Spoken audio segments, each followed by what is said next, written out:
сегодняшний молебен 12 мая посвящен годовщине ареста четверки бахчисарайских мусульман Зирвия Псиитова, Рустема Абильтарова, Энвер Мамутова, Ремзи Меметова и председателя Меджлиса Ильми Умерова по поводу его судебных тяжб, которые уже тоже целый год продолжаются.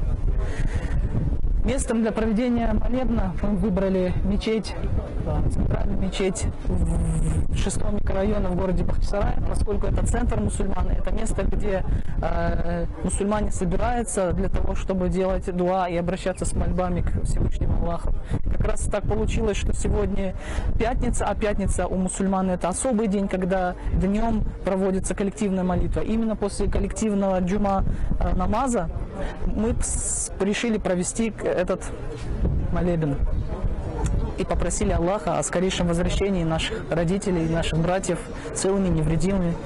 Также попросили, чтобы те ребята, которые пропали без вести, также вернулись целыми, невредимыми в свои семьи в скорейшем времени.